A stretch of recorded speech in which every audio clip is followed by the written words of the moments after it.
Peggy 18.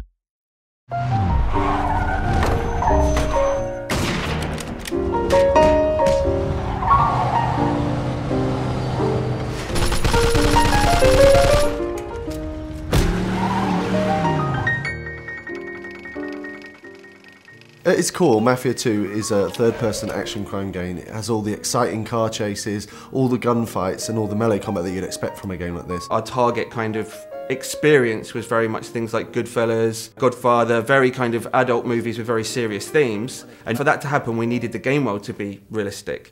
Shooting is one of the most important things in the game, and obviously, as we try to be realistic, our weapons are quite lethal.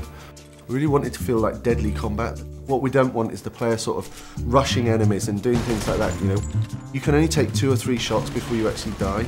If someone shoots at you, the first instinct is to get behind some cover. It really feeds into that intense feeling that we really want from the gun combat experience. We spent a lot of time and effort on the cover system because the player will spend a lot of time using it. But you have to be careful because the cover can often be easily destroyed. So if you're hiding behind a fence and it starts to disintegrate, it's time to move elsewhere. This destructibility was a big thing for us. We wanted to fill the whole city with a massive number of destructible objects, so the player felt that they could pretty much destroy anything. The player can use a wide range of weapons, from pistols to submachine guns. Of course, we had to include the classic Tommy gun that everyone knows from the Mafia movies.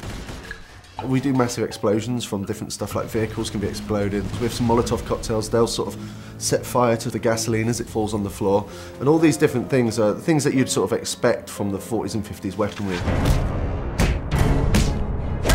Melee combat in the game is a really sort of visceral experience. We want it to feel really brutal. So it's a very simple system. Using 2 buttons, you perform these either hard punches or light punches. And then using a combination of these, you perform these finishing moves. And the coolest thing is these finishing moves are sort of context sensitive as to where you are in the world. So if you're stood near the hood of a car, then the player might punch a guy and then sort of smash his head against the hood of the car, which is a really cool thing.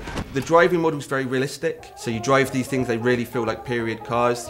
They feel very heavy, they feel really satisfying when you're driving them around. Once you get familiar with the controls, there's a real skill to doing the handbrake turns, the donuts and the skids in the street. The inspiration for these has been the cars and the car chases that you see in gangster movies. So if you visualise a gangster movie chase, you know, the cars screeching around the corner with the smoke coming off the tyres, guys shooting out of the windows with Tommy guns, this is very much one of the key goals for the driving experience. We've got like a few features in the game which allow the player to sort of like personalise their vehicle. In the body shops you can customise the car a fair deal. You choose the car that you like the best. You know, I'm going to choose to take this car on the mission because it's better than every other car in the city. I think that's a pretty cool decision to make. Our gameplay is great. We've got shooting, car chasing, everything a game needs, but we also need to link it to the story to create a believable game.